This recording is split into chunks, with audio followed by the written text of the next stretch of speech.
Est-ce qu'il y a un principe de précaution sur la réputation? Je vais essayer d'avoir un point de vue qui va peut-être être un petit peu décalé par rapport à ce que j'ai entendu précédemment et assumer mon point de vue de communicant, mais une des conséquences du principe de précaution, c'est que on a créé aujourd'hui toute une génération de chefs d'entreprise qui sont obligés de faire face à ce que j'appelle la fin de la fatalité. C'est-à-dire que la fatalité n'existant plus, on est toujours obligé de trouver quelqu'un qui est responsable. Et donc une des conséquence du principe de l'application stricte du principe de précaution dans notre société moderne, c'est qu'aujourd'hui, je vais créer de la peur auprès du dirigeant, puisque dès que je fais quelque chose, si quelque chose se passe, il faudra forcément un responsable, et ce sera forcément l'entreprise qui, pour ce qui est placé dans le cadre privé, sera placée comme telle.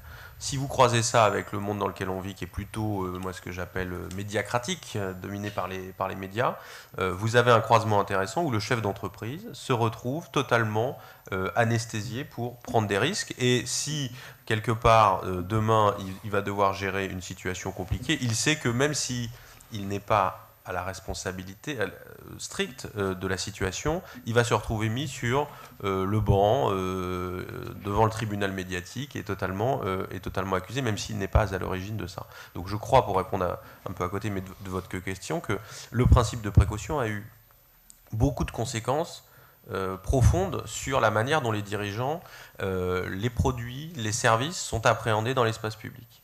Et une deuxième chose, pardon, de compléter avec ça, qui est du point de vue du consommateur, c'est qu'aujourd'hui, grâce à ces petits instruments-là à téléphone, tout le monde est producteur d'informations. Et donc tout le monde a un pouvoir de nuisance potentielle vis-à-vis d'une entreprise, vis-à-vis d'un dirigeant, vis-à-vis d'un service, vis-à-vis d'un produit.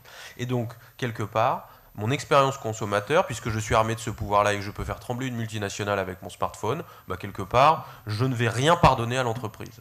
Et donc je ne vais surtout pas lui pardonner d'avoir failli au principe de précaution. Donc vous avez ces deux grands items qui placent le chef d'entreprise dans une situation compliquée aujourd'hui. Et alors maintenant, l'argent. Oui, d'une façon générale, non, mais beaucoup a été dit, et dans le monde de l'investissement financier, le principe de précaution a aussi insufflé, je dirais un peu malheureusement. Mais la précaution, c'est un beau mot quand même. C'est le principe de précaution qui est un problème. Je pense que agir avec précaution, c'est pas mal agir. Voilà. Mais le principe de précaution invite à ne pas agir, ou effectivement à transférer des responsabilités qui font que l'action devient extrêmement coûteuse quand on peut la faire. Voilà. Donc moi, je pense que la précaution, c'est un bon guide, mais ça n'est pas un bon principe.